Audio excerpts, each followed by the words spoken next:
Thank you, Mr. Chairman.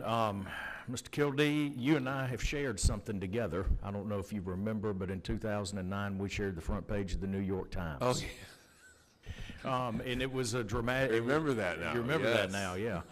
I'm on the front of the Times so often that it's hard to recall. Well, I mean, when you're the mayor of West Point, Georgia, and you land on the New York Times, I remember that. You put it in a frame, but Yes. Better to be on the front page and in the comic section, though. I'm sure I've been there too. My point is that as a mayor, I was where you were when that article was written. We were coming out of doing exactly what you just said, which is we'd lost our manufacturing base.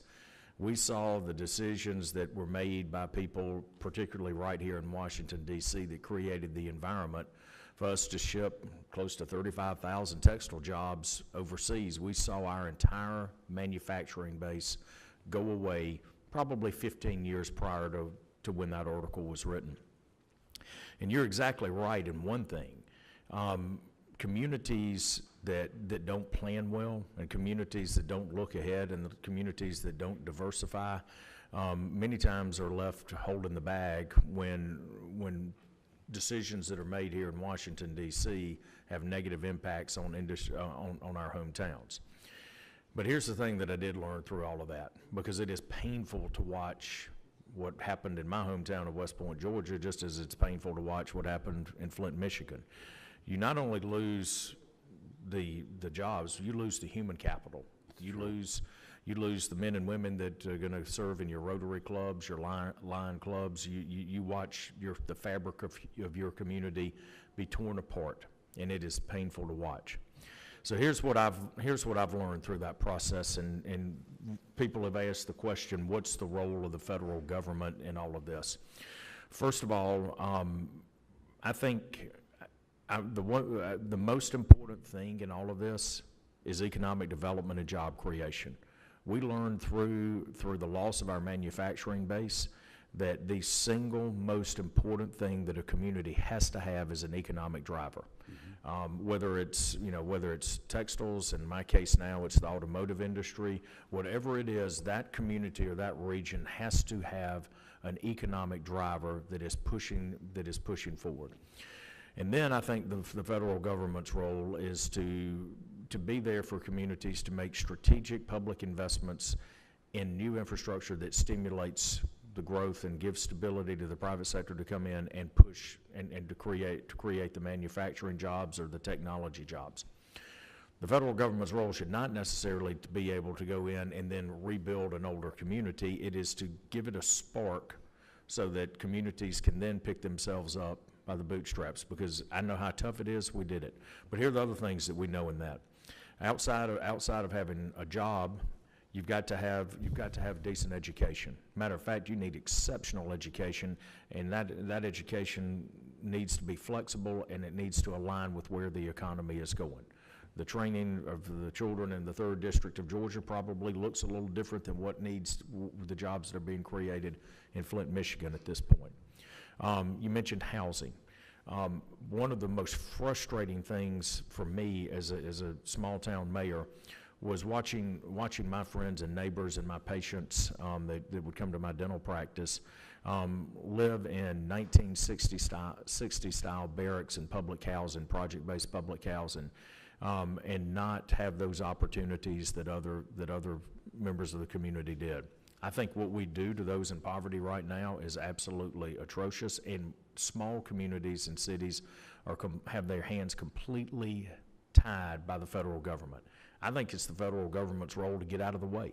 It's one of the fundamental reasons that I ran for Congress, is that I knew that the hurdles to my friends and neighbors back home being successful were barriers that were created at the federal level.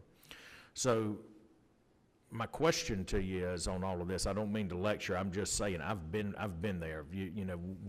We've shared that story, but there's a pathway out of it. I think the federal government. I think what we've done right now to create job growth in the nation is incredible, and I think communities and states that are putting themselves into position to take advantage of this opportunity for what's happening with the Tax Reform and Jobs Act. I think those communities are going to be primed, and I think they're going to be able to rebuild themselves. I think the biggest challenge is not necessarily the urban areas, but it's the rural areas. Mr. Woodall touched on this. We have an incredible deficit in most of rural America right now with job creation. And I think that sometimes we simply say we've either got to recruit in industry to those areas, or we've got to reinvigorate ag.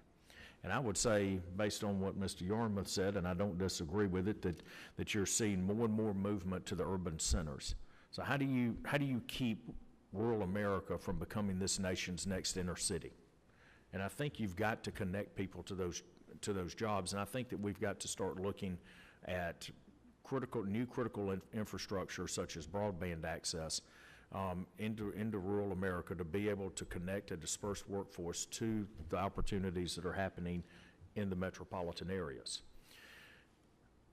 I think we get a lot of pushback on this.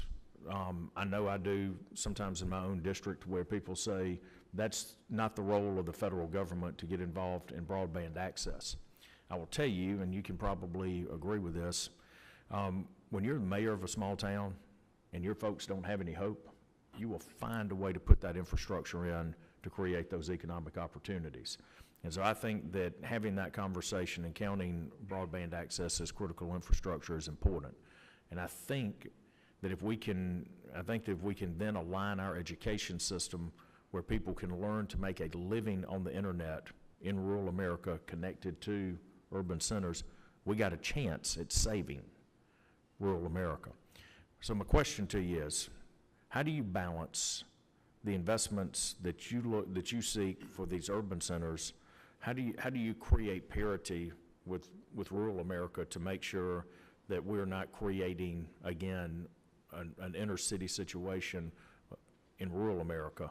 How do you create that parity? I tell you, there probably isn't a more important point made than the point that you just raised, because I think we have allowed for a falsehood to occur in this debate for a very long time, and the falsehood being that this is about large cities and everyone else, when the truth of the matter is that it's about communities.